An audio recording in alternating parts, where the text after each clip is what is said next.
today is Saturday, January 16, 2021. And, Yes. and this is Nicole Morin Scribner. I am the interviewer. And Mm-hmm. today I have the honor of interviewing Mrs. Alice Bertrand. And Mm-hmm. I would also say that we are conducting this interview over the phone. Mrs. Bertrand Yes. is in her home, I'm in my home. And we're doing this because we are following the regulations with due to the COVID pandemic that we need to minimize contact with other people in person. So, with that Yeah. being said, I want to say thank you, Mrs. Bertrand, for being willing to be interviewed today. Yes. You're And very welcome, I'm sure. and I usually like to start at the beginning by asking you where and when you were born. Well, I was born in Biddeford, of course, and I was born June 25th, 1919. Wow. Now, were you born at home or were you born at the hospital? I was born at home in the room where I slept for many years, in the same place, 24 Cut Street. Wow. So you were born right where you're essentially right where you're sitting right now. Yes, not far from this chair. Wow. And how many years ago was that? That's 101 years old. Wow, that's very amazing. I Um, will be excuse me. I will be 102 in June. that's incredible. That's incredible. Yes, Congratulations. it's So quite enough. tell me a little bit about the story of how your family ended up in Biddeford. How did your family come to Biddeford? Well, of course, my father was an immigrant. He was born in Canada, Saint Norbert, Canada, and they came up here. He was only 9 years old when he came up here, and of course, my mother was born here in Biddeford. Yeah. And so she died in 1975, I believe, and my dad died in 1960. My dad's family, they had 22 children, Wow. and they came up. With a wagon and horses drawn, and it took them 4 days to come to the United States. And then when they arrived here, they lived in what they used to call the Pepperell Block, with a lot of apartments, and they settled there because, of course, all of the 22 children did not live. Some of them died before they came here.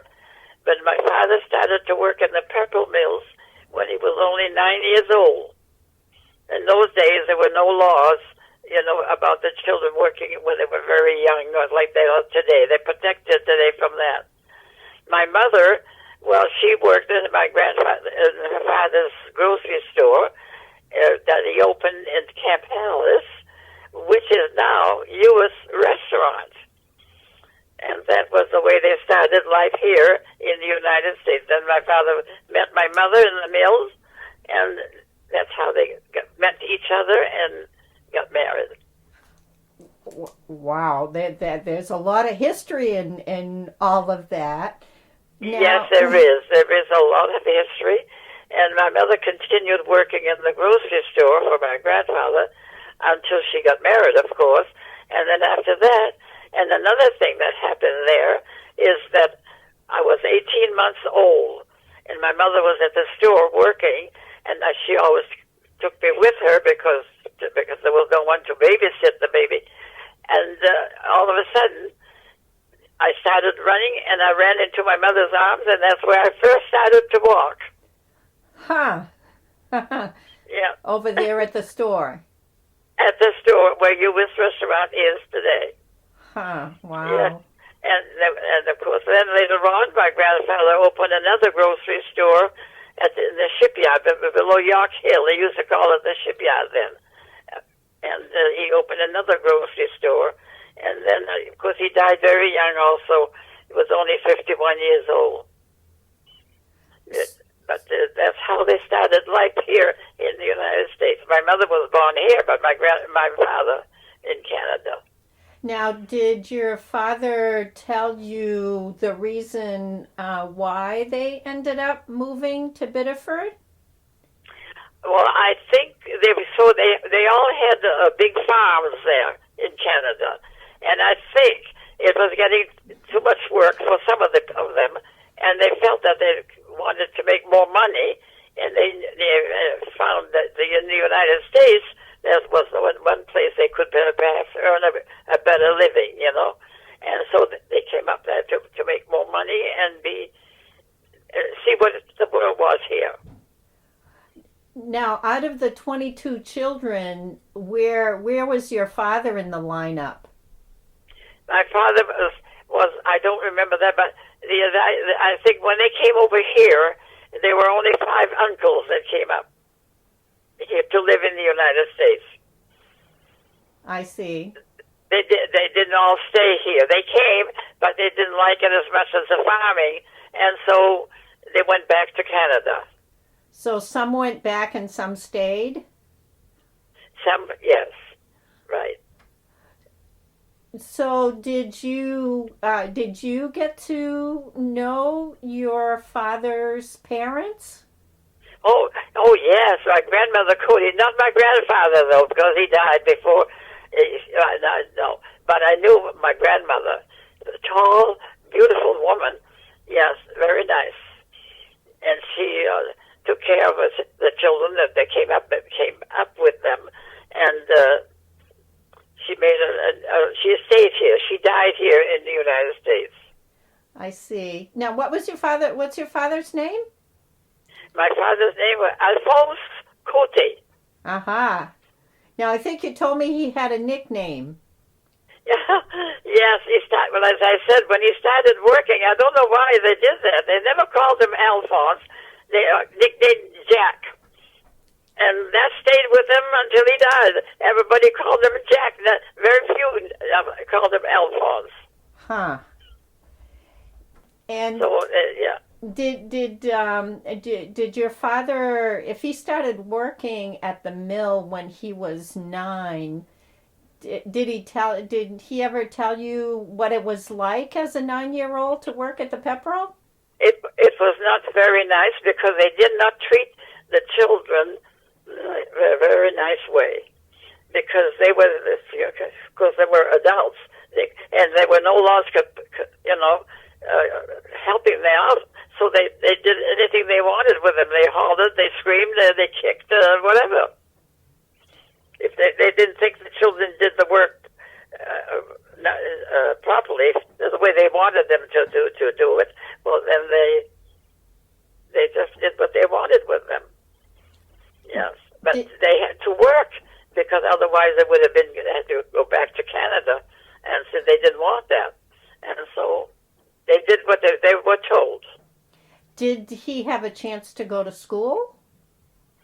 Oh, he went to school, but not for long, and because he couldn't. He had to work, and his brothers the same way. But they really worked hard to better themselves. My father then worked for the Soccer Lobos for 40 years, and he was what they say, every night he'd take his book out and machine his book, and he'd read it and work at problems, and night after night, until he became a master machinist, and he was very proud of that. Now, so he didn't even graduate from high school? Oh no way! I think it was the 5th or the 6th grade, not more than that. So he was self-taught.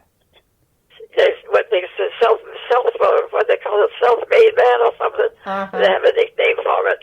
Well, that's what happened to him, and his brothers too. But they all became. One of my brother worked for Atkinson's furniture store, for years, and the other was in the shop in the mills. Huh. Yeah. Now, did you did you have a chance to know your uncle? I mean, that's a big family. Did you get a chance to know your Yes, aunts and I uncles? know them. My Uncle Joe, my Uncle Arthur, and all these. I got to know them, and they were very nice guys. But their wives, some of them, didn't want to go back to Canada, so they stayed. But if the husband wanted to go back, they had no choice. They had to go back. Mm-hmm. Now, Yeah, did you but have a chance to go visit in Canada much where your father's from? we went once or twice. I didn't go. Well, we didn't have a car then. It was hard to go to Canada unless we took the train.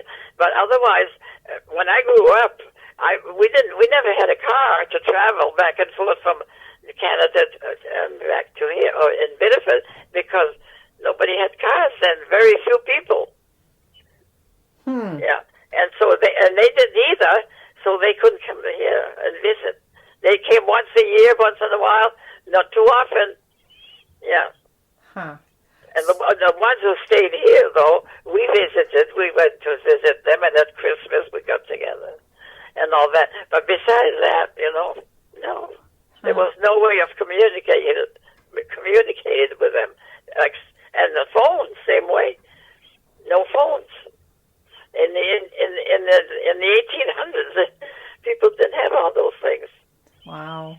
No. So you mentioned something about the holidays. So tell me about some of your memories about traditions that you did with your family. Well, the only tradition I can remember is that New Year's we had to go all around visiting the uncles and aunts and wishing them a Happy New Year, which we didn't like very much to do when we were young, but we did. But to get together that much, no, there was not much going in my family, maybe in others' families, but no. That was the only thing that we did for New Year's. And I think we celebrated New Year's more than we did Christmas Huh.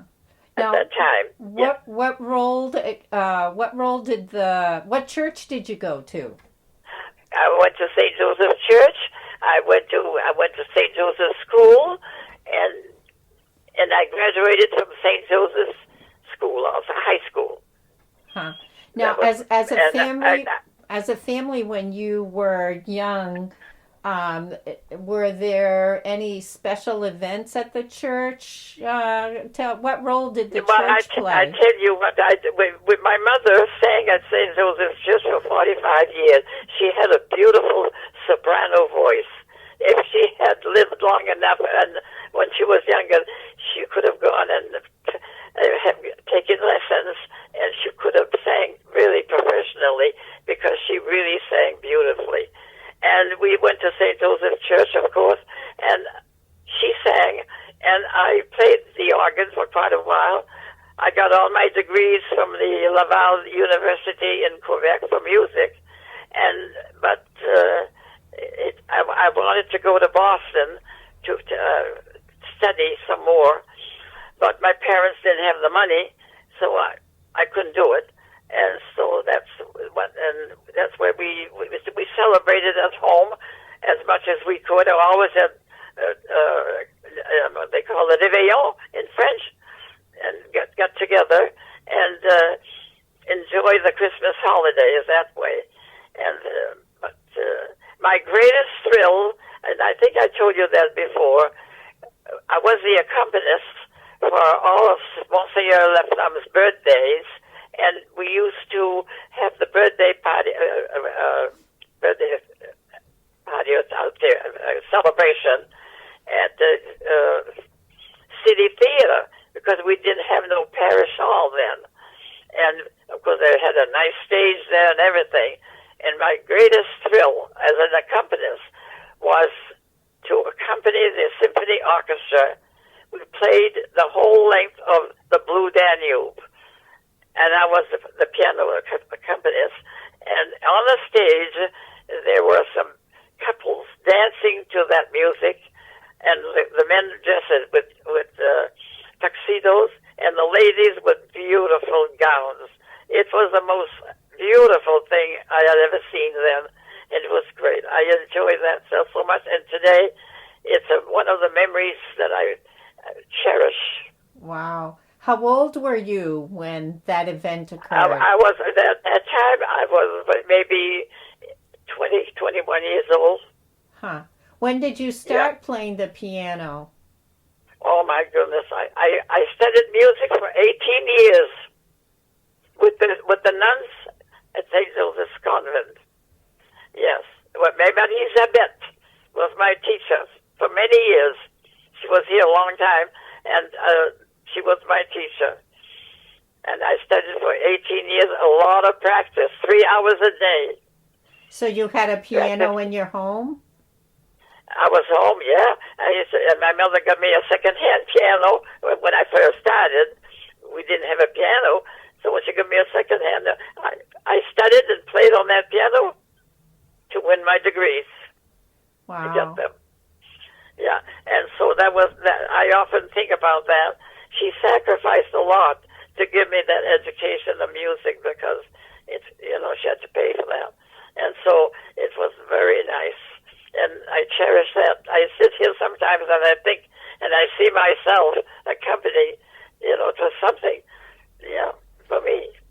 And the whole length of it, not only part of it, I think that had 20 pages or something like that. So it was really something for me. Huh. Well, I shall never forget.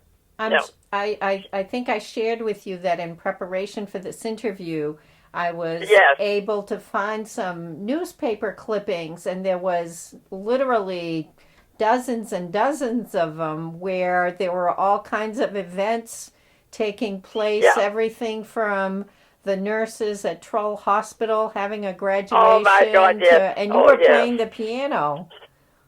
Yeah. I did a lot of playing, a lot of accompanying people, and even the choir. Then I played the organ, as I said, for a while, but I had to give it up because in those days they had masses Sunday morning and a lot of masses, 8, 9, 10. I don't know if you do. You don't remember that. You're too young. And then I had to be there to play the organ and accompany the choir. And so when I got married, I kept on for a while, but then we liked to travel, my husband and I, and the weekend was the only time we could go and travel. And so I said, I'll give it up because I like to travel too. And so I couldn't go. And so I gave it up, and then we could leave weekends, like Friday night or something, go for the whole weekend, It made it very nice. Otherwise, I was stuck here. I couldn't go anywhere. Yeah. So one of the things that I wondered about when I saw that you played at all of these events in town, how did they contact you? Say that again? So I saw in those newspaper clippings that you were invited to play at all kinds of events, and so did people, because you said there was no phone, so how did you get on that circuit to be playing at all these places? Well, at the time I started playing to accompany the choir. That's at the church. We had phones then. I see. But those people, you see, they were all local people. We didn't have to go out of town. They were all local people playing, and there were musicians, and the choir, there were musicians all around us. So we didn't have to go out of town. We were right around. We were right here in Biddeford or Saco or nearby. So we didn't have to. No, there was no question about that. No. So we always got it, and then when they came for rehearsals, we could always ask them, what we wanted to do the next birthday or whatever was going to be prepared, but this was mostly around the choirs of the churches. I see. Yes. Now, one thing I wondered about was, so what language did you speak at home? French. When did you? Yes, we spoke. Yeah, my mother spoke English once in a while, but it was mostly French. Uh-huh. How about your dad? My dad, oh, he spoke French, but he spoke English. He learned how to speak English, though, very well, but he spoke French. Uh-huh. And And was so that's why I never forgot my French. We spoke English, but we spoke French mostly. uh-huh. So Yeah. so tell me My grandmother also, mm-hmm. and my relatives around me. Excuse me a minute. Sure. What is it? Yeah. All right, Rachel. Yeah. Okay. But yeah, and so that's the language that we spoke was French. Uh-huh. And Yeah. when you were a kid growing up, so you grew up right in the neighborhood, right where you live. Is it Yeah. Yes. what did you guys do for fun as kids? Oh my goodness, for fun. There were two families living on this street that I knew we played together. Each family had 12 children, and at night over here in this yard, at the end of the yard, there was a huge barn that my grandfather had, and there was like a hill to get into the barn, so it was perfect. Winter sports. When we were younger, they'd come over there, and we'd build a hill, and we'd ski, and we'd slide, and we had more fun.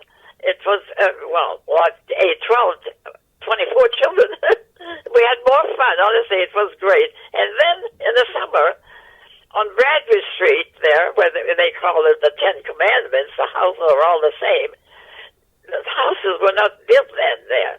So there was a huge field there. And we used to go there after supper or after dinner and play baseball. And we had teams. We made teams between us. They were not very important things, but we had fun. And we didn't have to buy the regular baseball bats that they sell $10, $15, $20. We use a piece of wood for a bat, And we made our own fun, but we had fun. Uh-huh. Now, were there other people? You stayed right in that neighborhood. Was it pretty much all French Canadians, or were there others around? No, on Bradford Street, they were all Irish people. Murphys, name them. Yeah, they were at first, but then the French people started buying those houses or getting settling there. Well, naturally, it changed, and now there are a few Irish people, but it's mostly French. So did you? But they don't speak French. They don't speak French, but they're French. Uh-huh. Did you play with the Irish kids too?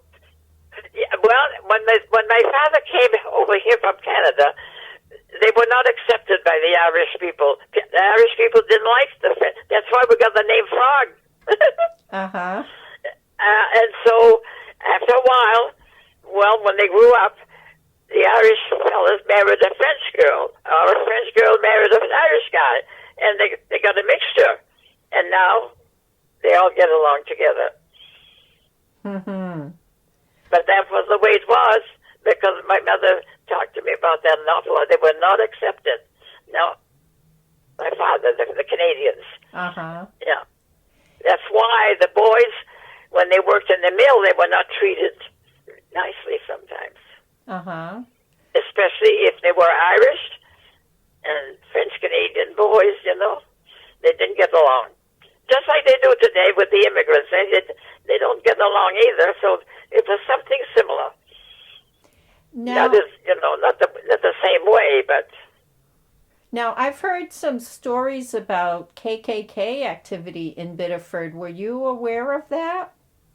I wasn't, but my folks were. My father, oh yes. There's a lot of that going on. And even in the mills and the shops, the French-Canadian people had a hard time to become a little bit more higher in where they work as far as being accepted, because they were kept down by those people, the KKK, you say, because they were running the mill, they were running the shop, so they didn't stand much of a chance. And then after a while, of course, that changed. It got better, and so, but there was a lot of that going on. if you believe in an organization that was Irish or Protestant people, I don't know, America, you didn't have a chance to get ahead. No. To get a better job or all that, no. You never could do it. You have to stay as an ordinary labor and do the work they wanted you to do. That was it. But it took a while. But then after a while, as I said, it got better. Huh. Did your mother tell They you? went through a lot to come to the United States. They did. They had to make a lot of sacrifices. Whether they couldn't change that. They had to go along with it. Mm-hmm. Yes. So, you said so you went to St. Joseph's School. Can you tell me what it was like when you were going to elementary school at St. Joseph's? Well, I don't remember too much about that really, but I know that it was pleasant, and the nuns were very nice. You know, some of them, it depends, and they have each their own little character, and so. But besides that, no, there wasn't much because you see, they didn't have sports for girls then. They had nothing like today. Today, my God, the girls played with the boys, and we were not allowed to do that. Even when we were in high school, the boys went to St. Louis, and I went to St. Joseph. Well, when we got out for recess, for the break at 12, we couldn't cross the street to go and talk to the boys we knew. It was not allowed. The boys stayed on their side, and we stayed on ours. quite different today. Yeah. Yes. Now, when did you start dating? I started dating. I say in 1940, and we dated almost 3 years. I got married in 44. Uh-huh. Now, where you See, we wanted to make sure that it was the right one. So I wondered about dating because you said where there were all these measures to keep the boys, even in high school, apart from the girls. Yeah, but that was And then, so when, like, were you in high school when you started going out with others? No. I graduated in 38. Uh-huh. In 38. And when I graduated in June, and in July, I started working at the Town Hospital. I worked there 8 years. And I got married in 44. So from 40 to 44, well, but before that, from 38 to 40, was very strict. Huh. Very, very strict. Oh, yes.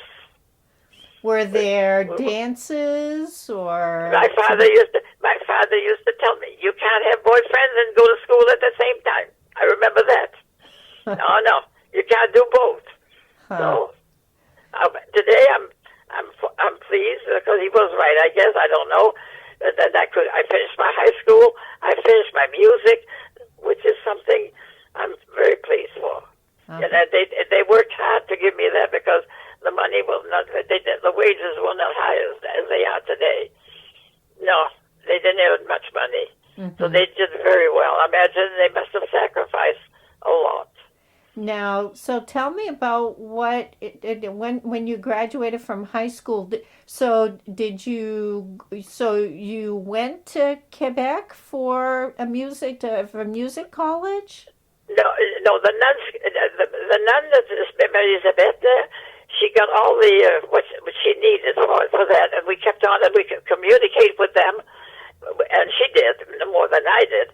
And then after that, the professors came over here at the convent, and I passed my examinations there. I played for the professors. Huh. Wow. And and they'd walk back and forth. One piece I had to play for one of them was 28 pages long. It was a sonata. Wow. very, very long. I had practiced that so long, my God. Yeah, that's why I don't have any arthritis in my fingers. they work so hard. Huh. Wow. Now, Yeah. one of the things that I saw that was interesting in looking at newspaper clippings is, so I even saw that in March of 1942 you went to on a bus trip with your mother to go see the opera in Boston. Oh, yes, yes. Yeah, and that was a big thing for me, too, because I had never seen an opera, and my mother, of course, was musical, too, and so she enjoyed that also. But we didn't go that often. I think we only went that time, I think it was, in Boston. And, of course, going to Boston was a big thing, too, because they didn't travel that much to Boston at that time. Now, So that was nice. in terms of music, of course, we hear about all of the music on the pier in Old Orchard. Did you have a chance? Oh, that was something. We used to, my cousin and I, Teresa Morrison, we used to go to the beach and sit on the pier and watch all these orchestras come in to play at the end of the pier for the dances, and it was so nice because they were dressed so beautifully, and the girls that sang with that music, the orchestras, beautiful gowns, and everything. Well, we saw Rudy Valley, Vaughn Monroe, Eddie Duchin, Jimmy Dorsey, and hey, all the orchestras that later on, they were just starting then, became famous. Wow. Yeah. Oh yes. Yeah. And so that I enjoy, especially Eddie Duchin, because he was a pianist, and I enjoyed him so much. He played so beautifully, and and so. But we used to do that. We used to sit there for hours because they came late. They didn't come too early, but we didn't want to miss them. And so we'd buy ourselves some French fries, sit there and wait for them to come in and to play at the end of the pier. Oh, it was beautiful. They don't have that today. Wow. No. How did you get back and forth to Old Orchard? Well, first of all, we used the trolleys. Yeah, and the one we enjoyed the most was the open one. It was open on both sides, and the seats, and that was so nice, Then they had the closed ones because for the winter, that we traveled with trolleys. That's all we did. Then after a while, they had the buses, so we traveled by the buses. And then after that, some of them had their own cars, so they didn't need transportation. So they had their own transportation. But I never did. We never had a car until I was married. Huh. So, So I traveled by trolleys at first and buses. Huh. When I worked at the troll, I used to start work from my house. I'd kind of stop in to get the mail, go work all day, and then stand at the corner here of Cut Street and wait for the bus for Old Orchard to come, get on it, and go home. Huh. Wow. Yeah, that's what we used to do. Huh. Yeah. Now, So another thing that I found interesting when I was looking at newspaper clippings, there was this one newspaper on the front page.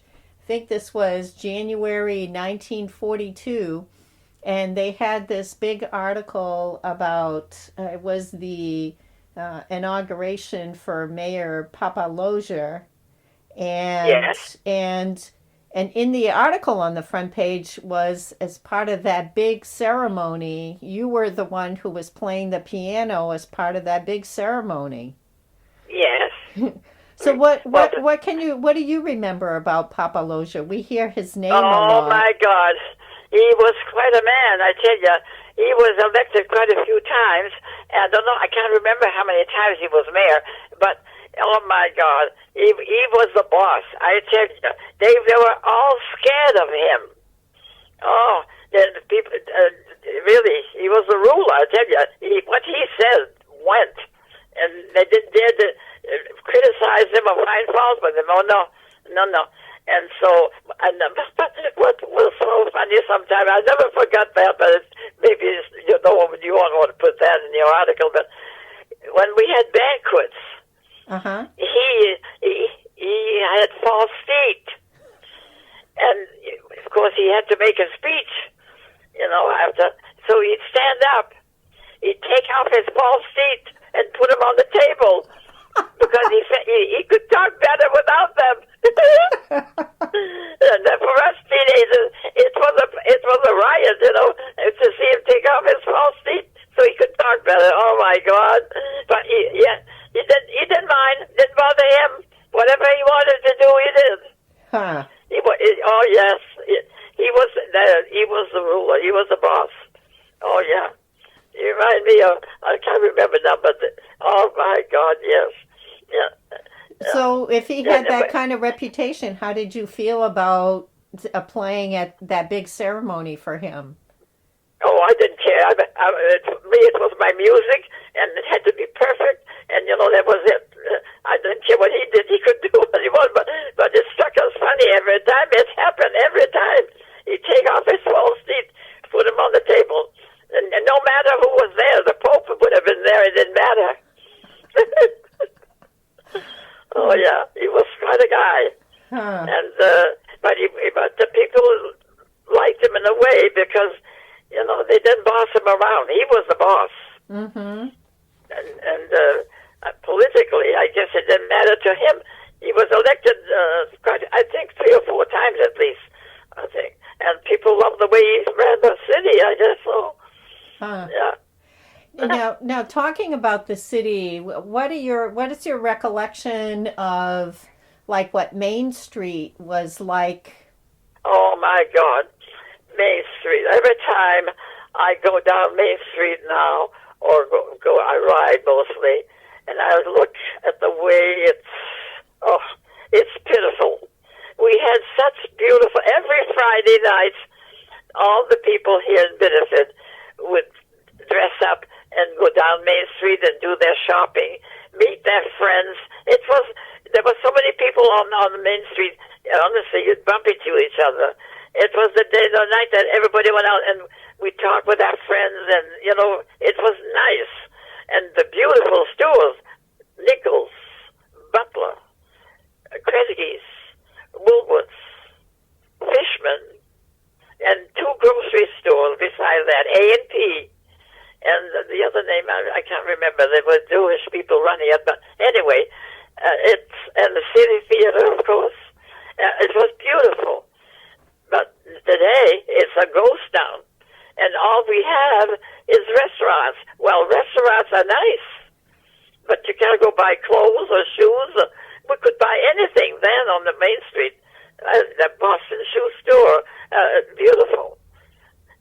But today it's awful. It's pitiful.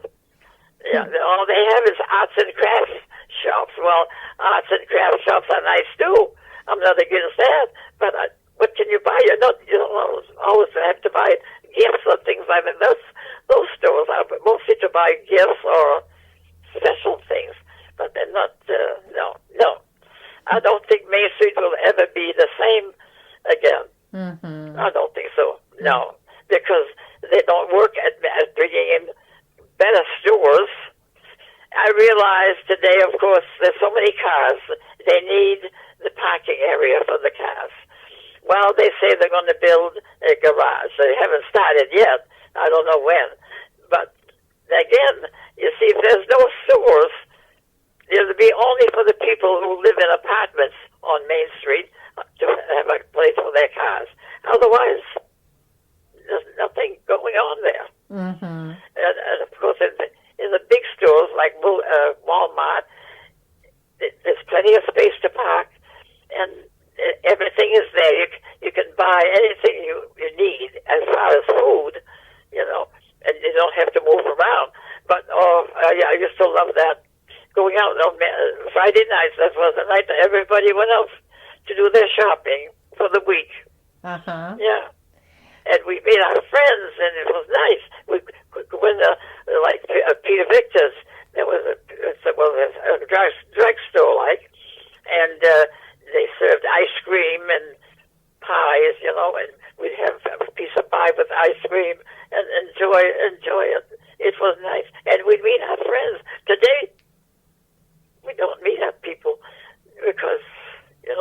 around it. There's nobody there. Mm-hmm. Now, it's a shame. I was going to say that the other thing that really struck me when I looked at that article about Papa Lozier and you playing the piano, Yeah. in the article right next to it was talking about the headline was "Attempt to Free Moscow of the Last German Threat," and it was during World War II. They were talking about Hitler, and so what do you remember about what it was like, for you Well, during World War II? you see, World War II was, well, what would I say? It didn't affect me that much. Well, it did. My husband went to Yokohama, Japan for 2 years, and it did affect me then. But before that, it was, they scared us like they do today on the TV, that this was going to coming and the enemy was going to be near and all this and all that. Well, we lived through it. We had to, but it never happened. Half of it was, I guess, not for the truth. I don't know. That's what they say today. But anyway, it was hard because we were rationed for a lot of food. We had to stand in line to get butter, to stand in line to get the sugar, because they held the people scared by doing all that stuff, because it never happened. There was no scarcity of anything, they said afterwards.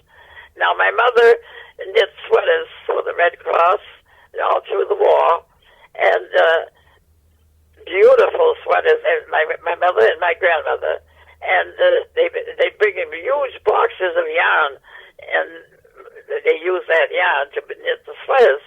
Then they'd give them back to the Red Cross to give them to the boys that were fighting for us. Well, come to find out, after the war, my mother put her name in quite a few of them, thinking the soldiers would write back and say thank you. Well, they couldn't. They never got them. The Red Cross kept them, and then they sold them. Huh. That's what was reported after the war, but I don't know if that's the truth or not. That, of course, I can't vouch for that. Uh-huh. But that's what they told us.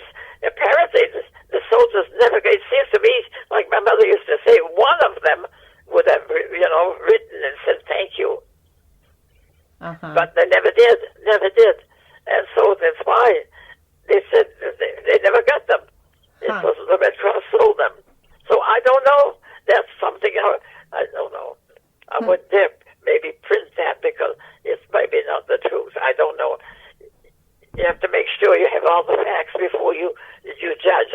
Uh-huh. Yeah.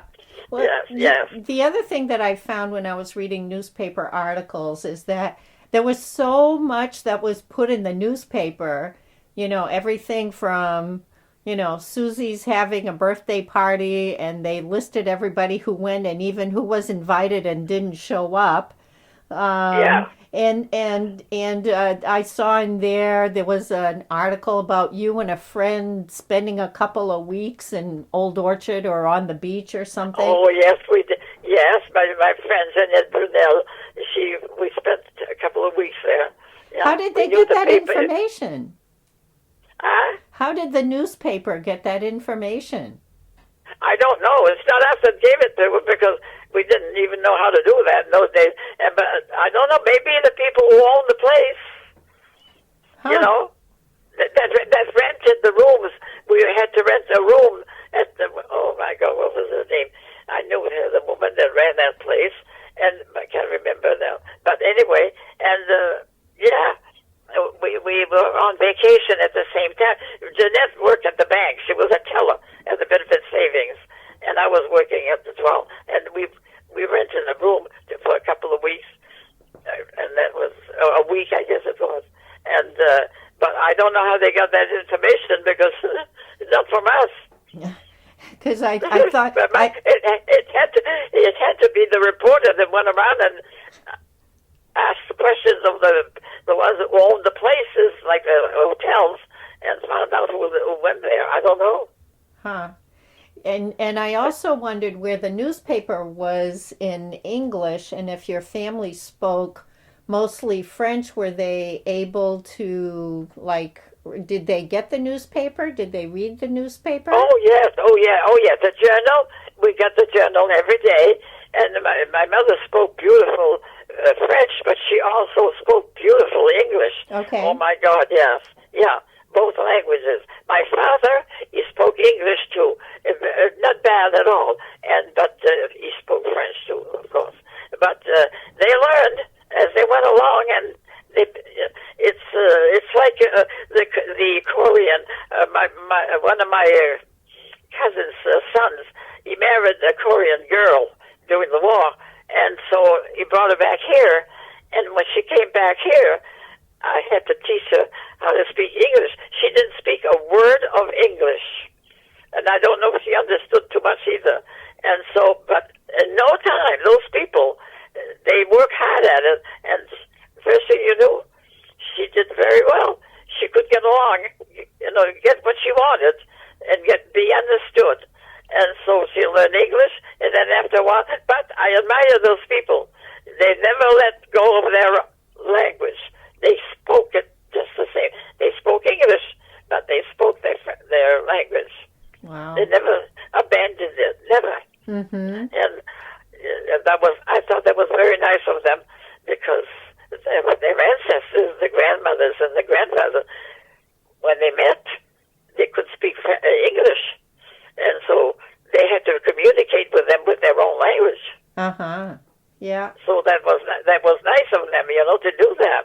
We had a Chinese family living back here, and the grandmother didn't speak English. I used to communicate with her by sign language. She used to talk to me all the time, but I had to show her what I meant, but she never learned English. But so they had to communicate. They had two little boys. The little boys went to schools here in Biddeford. They learned English in no time. But the grandmother, they had to speak to her in Korean because she wouldn't have understood the word they said. Uh-huh. So they always did that. Yeah, I thought that was very nice of them to do that. Yeah. Yes. So switching around a little bit. So tell me about how you met your husband and. Yes. Okay. Well, my mother knew the Bertrand family for years. She worked with his sisters and so forth. Then my friend Jeanette Brunel went out with a guy named Boutin, and I met Bob through them on a date because Boutin knew my husband, and they were chum at schools, And this way that's the way we started going out together, and that was the way we met. And then we dated with them too once in a while, the four of us. And she got married before I did, the year before, in 43. And then I got married in 44. And that's how we met. But we didn't go very far. We'd go to the movies, or take a walk. That's all we did. There was not much to do. Uh-huh. Well, go to the beach once in a while. But besides that, no, it was not a very exciting time at that time. It was nice for us because we were going out together, but to go places and enjoy, they didn't have a car either, so we couldn't go too far. We had to take the bus or the train. So he was from Biddeford too? He was from Biddeford too. He lives on Allen Street here, not far from where I live. But they used to have the Metropolitan office there? Yes. On corner of Allen and Chadwick? Yes. I don't know if you remember that, but anyway, they owned that house over there. Their father bought that house in 1936, I think. He paid $2,000 for it, and now it's just worth over $300,000. Wow. Different, huh? Yeah. So how long did you go out together before you were married? 3 years. Uh-huh. Yeah, 3 years, and then we were married in 44. Yeah, and we had 32 was a detective from 1978, 32 years nice man. What did Very he do nice. for work? He was a machinist. No, he worked. He studied that, but then he got promoted, and he was in the personnel department, hiring and firing people. That was his job. He Now, worked in the office up there. He used to hire people, and then sometimes he didn't like it, but he had to fire them because they were not doing the work the way they should have. now you said he was in the service? Huh? You said he was in the military? Yes, he was. Occupation. He didn't fight. The occupation, they called it. He was there for 2 years in Yokohama, Japan. What that must have been difficult for you. Did he get to come home during that time? Yeah. No, because he was there all the day. When he first went he went to Aberdeen, Maryland, and from there he went to Yokohama. I didn't know he was going. They don't tell you, when they ship him out like that. I didn't know.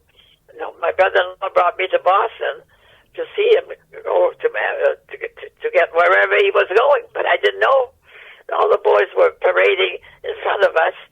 All we could do was wave and say goodbye. And so I didn't know he was going to Yokohama. And it took about a month before I found out where he was. He wrote, but the letters were all, what would you call it, inspected. Uh-huh. Yeah, but mine were too, because they didn't know whether we were spies or not. They didn't want us to say anything that was confidential. And so that's what happened. How long had you been married at that point? Well, we went in 46, 2 years. Uh-huh. Yeah. And so we went, and then we were living with my mother and father at first, and that his brother was in the service, Wilfred. And so the girls, they didn't want to stay by themselves. So they asked us if I would move with them. And so we did. And while Wilfred was in the service, and when he came back, then we went back and we moved across the street here in an apartment on the block across the street here. And we lived there for, 3 years, I guess. And but anyway, that was how we met and got married and went to war. Well, it was occupation. There was no fighting there, but they had to go there just the same. And he met friends over there. He sent me a lot of pictures. But he must have been very lonely. I tell you this because I know they won't go any further. He wrote me the most beautiful letter. 2 pages.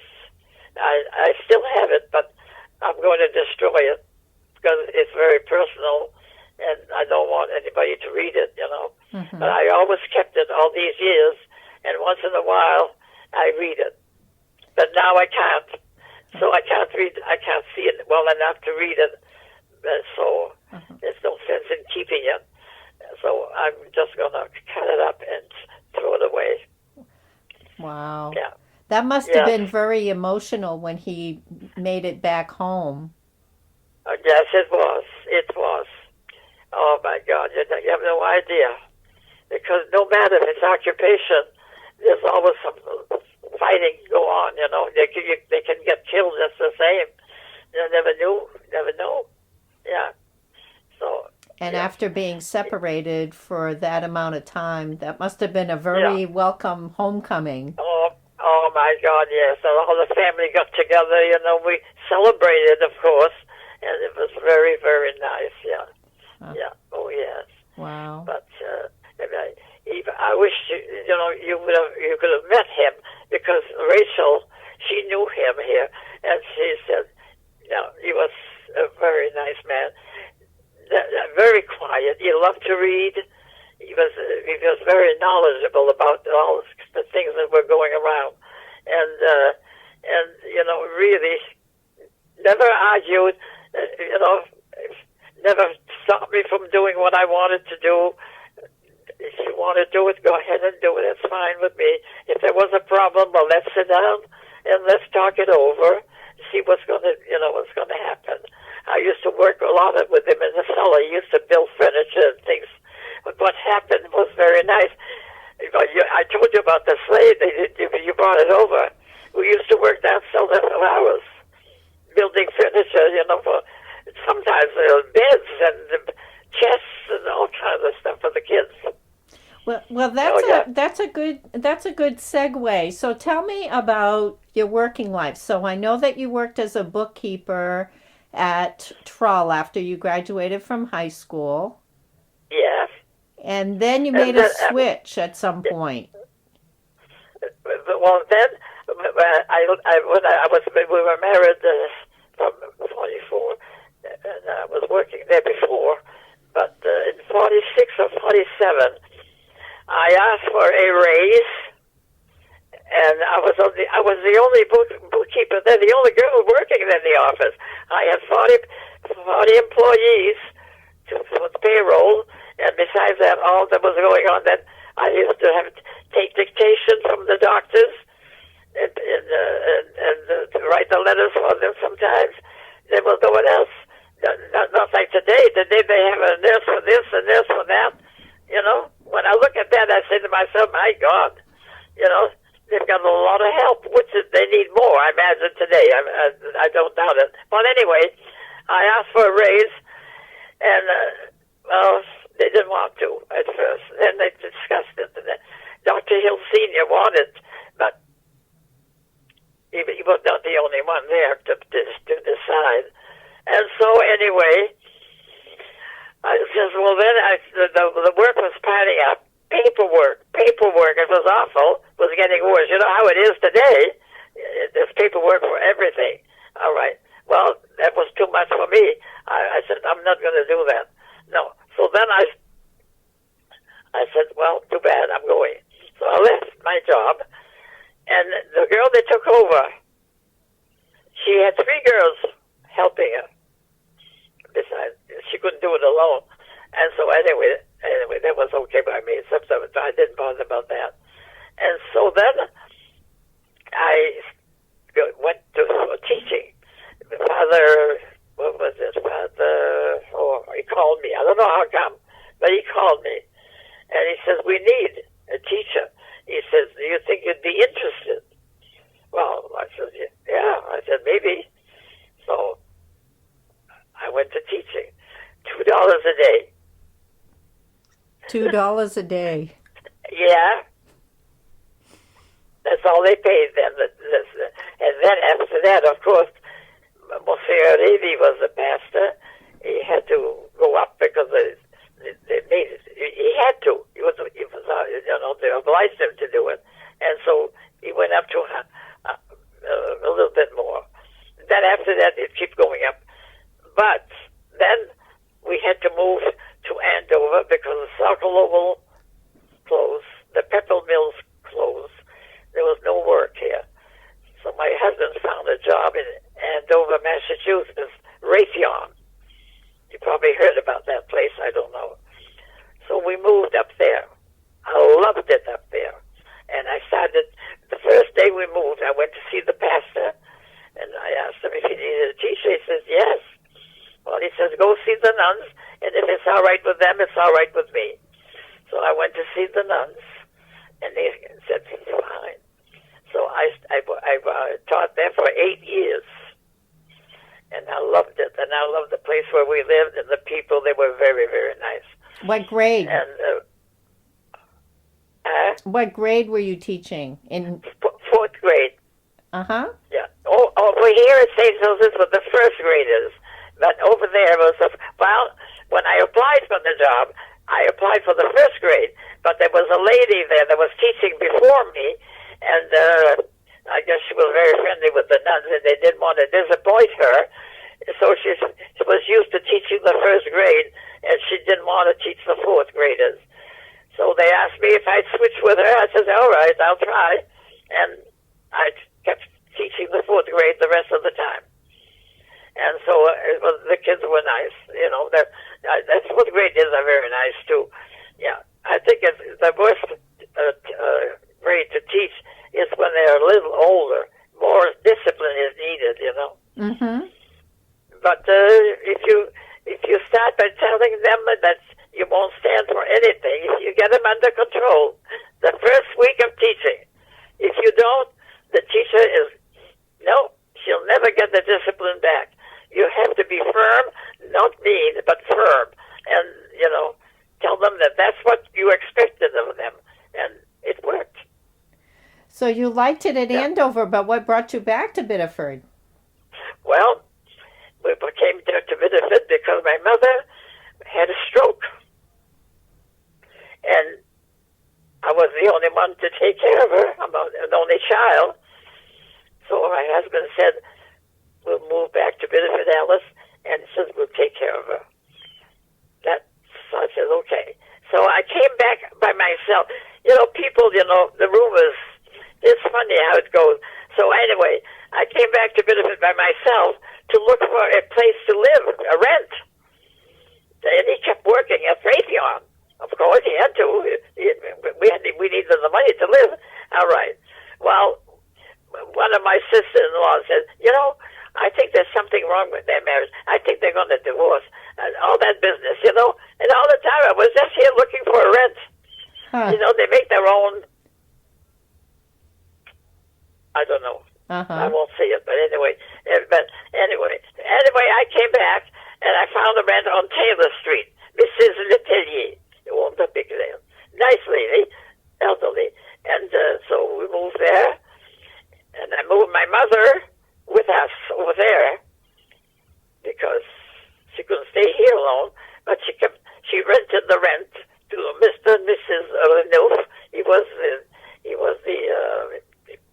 took care of the church. I don't know what he did there, but anyway, whatever. And so after that, well, I took care of her. Then my husband had a heart attack. Well, we were living there. So I came here, and I asked Mrs. Renouf if she would move upstairs. No, Exposito, Rachel's mother, if she would be kind enough to move upstairs so that I could have the rent on the first floor to be able to take my mother out in a wheelchair once in a while. Otherwise, there was no way because she was paralyzed on one side. And so we moved back here, and that was hectic. My husband was in the hospital with a heart attack. I was moving my mother back here, and finally we got settled anyway. And but my husband never got over that. He was not well after that. And so, but it was hectic at that time because here I was, my mother, and sick, taking care of her, my husband in the hospital. I'm telling you, well, we all go through that at one time in our lives, and you know, what can you do? And then You've got to accept it. right. And then you ended up at some point going back to teaching at St. Joseph's. Yeah. Then when I came back, they wanted me to go back to teach, but I couldn't. I told that Father Levesque. I said, Father, I can't. I'm going to teach. I got to take care of my mother. Mm-hmm. There was nobody, you know, and so I didn't go back. But I always missed it. I loved teaching. I loved children, and I loved teaching, and I missed that so much. But she came first. So tell me about your days when you were teaching. You taught first grade, and did you teach kindergarten at St. Joseph's as well? Yes, at first. At first they called it first kindergarten. Then they switched it to first grade. Yeah. Both. Yeah. What do you remember about those days? Yeah. You know, when I first started teaching, I taught at that gray school across the street from St. James there used to be a school there. Yeah, I think they called it St. Dom's, I think, at some point. I don't remember who they did, but that's where I started teaching. And the floors, big, all wooden floors, but rough floors, you know, nothing fancy like they have today. Oh my gosh! Yeah, but it was nice. The children were nice, and that's where I started. And then I switched to the regular St. Hilda's school. They moved everything there, and then when I graduated in the 30th, we were only 8 girls graduating. We were the first class graduating on the 4th floor of St. Joseph's School, because at first it was a hall, but then they made a high school of that. And the boys was St. Louis, but we were there, and we were the first class to use it as a high school. 8 girls. Wow. That's all. That class was not very big then. Now they're over 300. Huh. Well, Yeah, one yeah. of the things that came out is that how do you remember all of these students? You've I remember most of them. I won't say that I remember all the names, but when I see them, I can tell who they are. I mean, that I had them in my as a student. Oh, yeah. Like you, for instance. If I didn't remember your name, well, names is hard. There's so many different ways of spelling and everything. But I recognize you right away. Oh, yes. Oh, yes. Yeah. And many of them. I won't say all of them, but most of them. And the names, when they tell me the names, then the name is very familiar. mm-hmm. Yeah. So tell me the story about what you and your husband used to do for the kids at Christmas. Well, what we used to do a lot. As I said, we made those sleighs like you have. We made trucks. We made baskets. We made, name it, and he'd build them, and I would paint them. And then, well, the classes were big then, 40 and 45 children in one class. And, we had to make some for everybody. And we did that many, many years until he took sick. And then, of course, he was not well enough. He did some, but not as much. Mm-hmm. When did you get done teaching? I got done teaching. Now, wait a minute. When we went to Andover. Oh, okay. That was, yeah. Mm-hmm. But as I said, I taught over there 8 years. So we came back in 61, 62. Mm-hmm. I got mixed up in my days. But anyway, yeah. I think it was 60 or 61 or 62 that we came back here. I can't remember. But I know that, yeah. That's when I got through teaching, because I had to give it up there, and I did start here because of my mother. I see. Because she was sick for 5 years. Mm-hmm. I took care. Yeah, I didn't put her. She didn't want to go in the nursing home, so I took care of her here, and my husband at the same time. So, but he didn't mind. He says he wanted to. We took care of her. Uh-huh. So, yeah, so she had a wish until she died. She never went to a nursing home. Never. No. We always managed to take care of her. So you never went, other than going to Andover, you never strayed very far away from Biddeford. No, but we did, my husband and I did a lot of traveling, but a lot of it was in the same place. He loved the mountains. We went to the mountains for our honeymoon, North Conway and the Twin Mountains, and we always went back every year for a vacation, 2 weeks, sometimes 3. It all depended how long he had for vacation. But he loved to go fishing in the streams up there. And at first, I went with him. I used to like to go fishing, but then I found out that it was a lot of rocks in the stream to climb up and down, and with a rod, it's difficult for me. So I would stay at the camp and go shopping with this lady that we made friends with, her husband, and her husband would go fishing with Bob, and we'd go shopping. Their names were Plenty. They came from Rhode Island, and they came on vacation every year too. So when we went, we'd meet them, and Bob could go fishing with him, and I'd go shopping with her or whatever, you know. And it was very pleasant. I enjoyed it very much. Yeah. Mm-hmm. And we got the, you know, the owner, Mr. Hoot. Where you go, you know, you get to know them. And we had a cabin. Yes. Okay, can you hold on just a second? I'm having some problems here with my speaker. Yeah. Okay. All right. Okay, you want to say something? I want to No, see. no. Okay. I was just saying there was a movie going on, outside movie, not far from where we live, at the cabin we rented, and so we could sit outside and watch the movie from where we were. Oh, that worked out well. Yeah, it was nice. It was very nice. Yeah. Oh, yeah.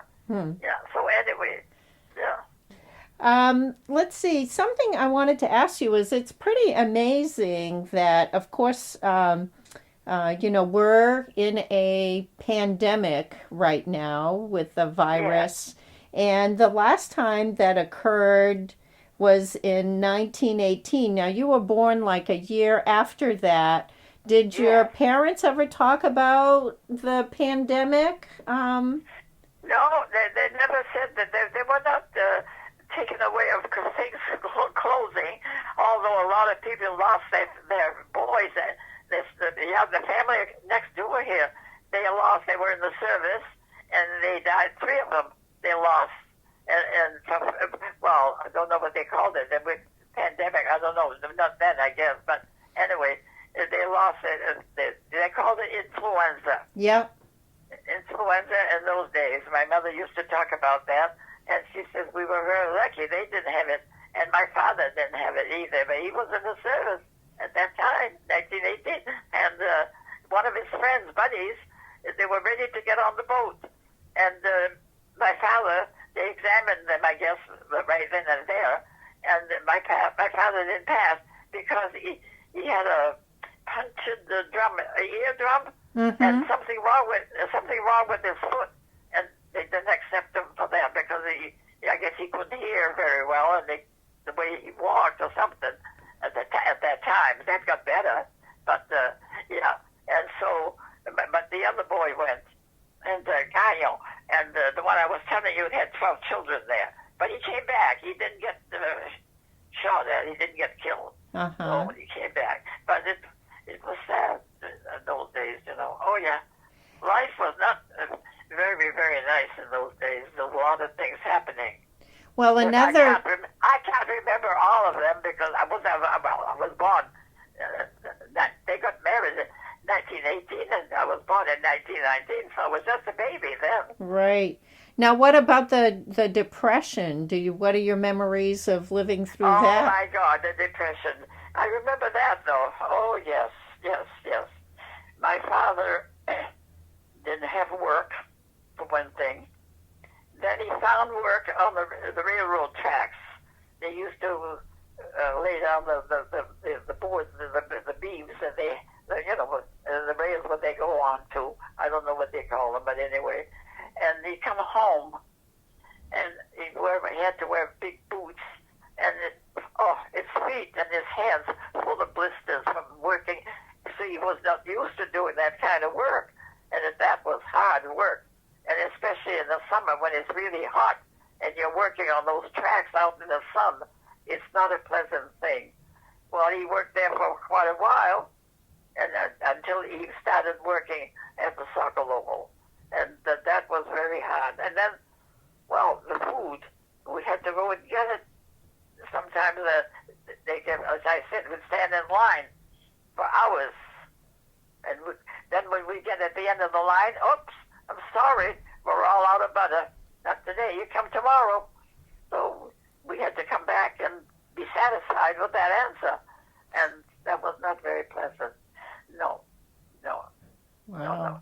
And then the lines in Boston, people waiting for food lines waiting for work. There was no work anywhere. Now, it was a bad time, very bad. That I remember my mother talking about it, and when I got old enough, of course, naturally, I lived through it too, you know. And so it was sad. So at times the world changes like that. There's always something that happens to shake everybody up, because it's like a big wheel. It gets better, gets worse, gets better, gets worse. It happens all the time. You've seen a lot of major events, and you're living through one right now. How has the current COVID pandemic affected you? It's affected me more because well, can you? For some reason, you're breaking up. Is your phone okay? I can't hear you. I'm gonna stop and I'm gonna try calling you back. Okay. All right. Okay. A cure for the influenza, a cure for polio, a cure now with the virus that is going on. Hopefully, the vaccine will work. So all these things were discovered in my lifetime. Now, so that we have it on record. So, what did they do for your 100th birthday? Oh, my 100th birthday! That was the most beautiful thing. It was Duffy's Tavern at Old Orchard was held there. I knew nothing about it. I kept telling Connie, when she called me, my niece from Florida, she'd say, "Well, we have to do something." No. I said, "Don't do anything. I don't want anything." Well, of course, she didn't listen to me. So Jeanette and her and all the others got together, and they called all of my... if they'd known about you, you would have been invited, but I guess they didn't know. They invited some of my former students, but not too many of them because they couldn't reach them, you know. And so, but there was some of them.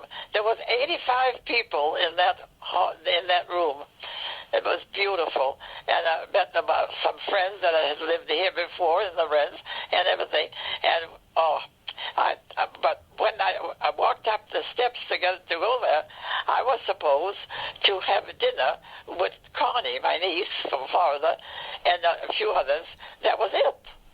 But when I walked in there, and all those people facing me, I said, "Oh my God, to Connie, they're busy. We won't find a place to sit here."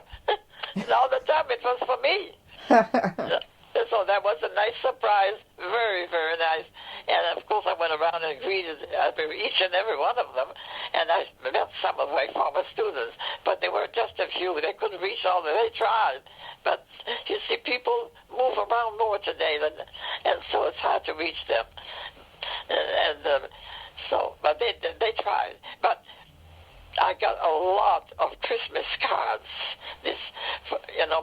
My former students. There's a boy, it's a man now, but Brian. He's related to me, and he got in touch with a lot of my former students, and they wrote me nice notes and cards for Christmas. It was nice, wasn't it? I think it was so nice of them. Yeah. And of course, I met you again, so that was very nice too. So how did it feel to find out that one of those sleds that you and your husband made, probably over 60 years ago, that they're still being treasured? I talked to him. I see his picture here, and I talked to him sometimes. I said, "Look, Bob, I named you, and my former student made for you at one time." Oh, my God. I hope he saw it. That was nice of you to do that, Nicole. It made me so happy. You have no way of knowing that you actually kept that sleigh for so many years. Well, it was a special treasure then, and it just continued to be a special treasure. Oh, I've been telling people about that. My relatives, when they call something, we get to talking about the past. And honestly, you have no idea. At night, I think about it. And, it's wonderful. I want to thank you so very, very much. Well, you've obviously had a very positive impact on a lot of people in your life and your students in particular. And so I usually like to try to wrap up these interviews by saying, is there something you want to make sure that people take away from hearing your story? I want them to take away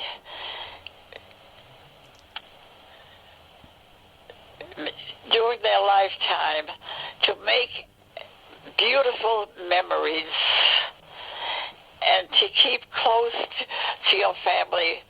Kindness is so important to with each other, and to have those memories to remember and make you happy once more.